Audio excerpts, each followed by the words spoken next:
मेरा सवाल है कि हम युवाओं को अपने कैरियर और व्यक्तित्व विकास दोनों का सामंजस्य कैसे बिठाना चाहिए? अपने विकास के प्रति आगे भी बढ़ना है। जब तक बच्चा अध्यात्म जीवन में नहीं होगा तब तक विनाश की ओर तो बढ़ सकते हो, विकास की ओर बढ़ना संभव नहीं।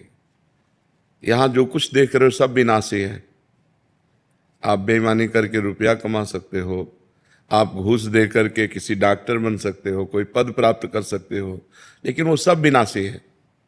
4 दिन बाद जब तुम्हारे प्राण छूट जाएंगे तो शरीर ही छूट जाएगा, पद छूट जाएगा, बैंक बैलेंस छूट जाएगा। तो इसको विकास हम कहें या विनाश कहें? विचार करके देखिए। विकास तो तब है जब लोकांतर की भी गति हमारी अच्छी हो, हमें भगवान की प्राप्ति हो, या भगवान के द्वारा ऐसे उत्तम फिर हमारा जन्म हो, हम उत्तम कर्म करने वाले बने, हमारे अंदर सद्गुण हो, हम परोपकार करें, समाज को सुख पहुंचा सकें। इसके लिए अध्यात्म की आवश्यकता है। हम अगर अध्यात्म से नहीं जुड़े, शास्त्रों के अनुसार नहीं चले, तो देखो कितना गंदा माहौल है नव युवकों में। नशा करना और ये गंदी बातें करना है कि नहीं बढ़ रहा है? कई कई लड़कियों से, कई कई लड़कों से ऐसे गंदे संबंध बनाना, ये सब क्या है? जो गर्लफ्रेंड बॉयफ्रेंड चल रहा है, ये सब क्या है? ये विनाश की तरफ है या विकास की तरफ है? आप विचार करके देखो।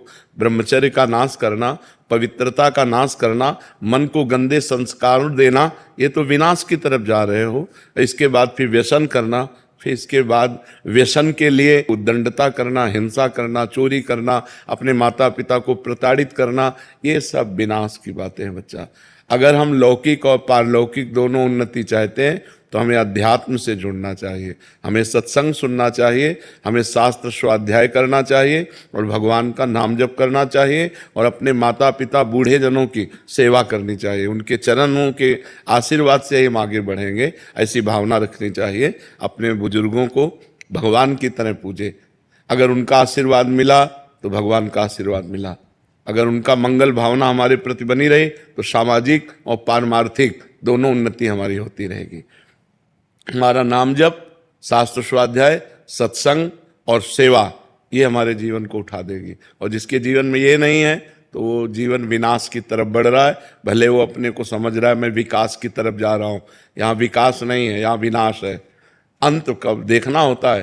परिणाम। बुद्धिमान जन परिणाम देखते हैं, जो मूर्ख होता है वो वर्तमान के सुख को देखता है, जो बुद्धिमान होता है वो भविष्य की बात सोचता है कि ये जो कार्य कर रहा हूँ इसका परिणाम क्या होगा, इसका भविष्य क्या होगा।